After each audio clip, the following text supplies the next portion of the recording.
Lisa Rebar here to talk about some of the heroes, maybe the not so famous ones, of the Revolutionary War.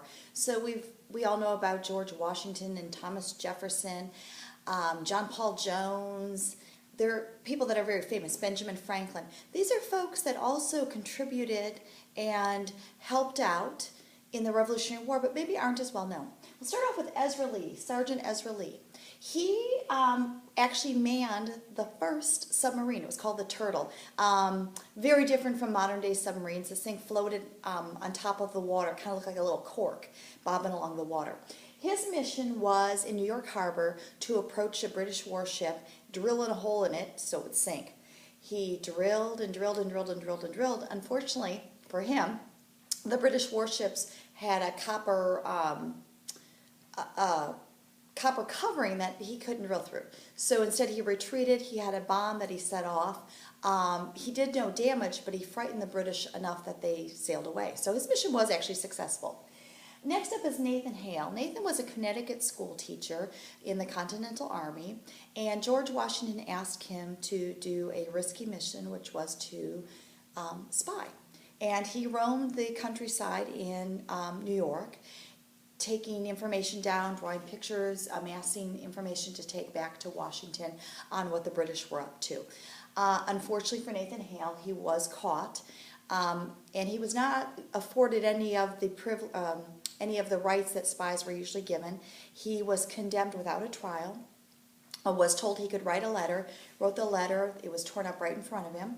As he climbed the steps to be hung, they asked him if he had any last words, and his last words were, "I regret that I only have one life to give for my country."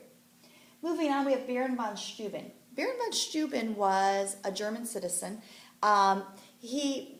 He somewhat inflated his credentials, saying he was a baron. He truly wasn't. Benjamin Franklin saw through all this, but what Baron von Steuben was a motivator. He came to George Washington's troop, his Continental Army, and took these unskilled farmers, these unskilled shopkeepers, and turned them into soldiers. And he did it by making them laugh. He didn't speak English, so with a combination of German and French and a mix of other languages, he managed to communicate with them and got them into a tight army. Once the Revolutionary War was over, he chose to remain in the U.S., became a U.S. citizen, and was given a little stipend by the government and lived out his days in New York. Next we have Henry Knox. Oh, let's fix that. We have Henry Knox. Henry Knox helped out by taking cannons from Fort Ticonderoga to Boston to help the Patriot soldiers there. It had to be done during the winter time. How else would you transport these heavy cannons but across snow? So he made this journey with these heavy cannons from Fort Ticonderoga all the way to Boston, helping out the Patriots in Boston. Last we have Sybil Ludington.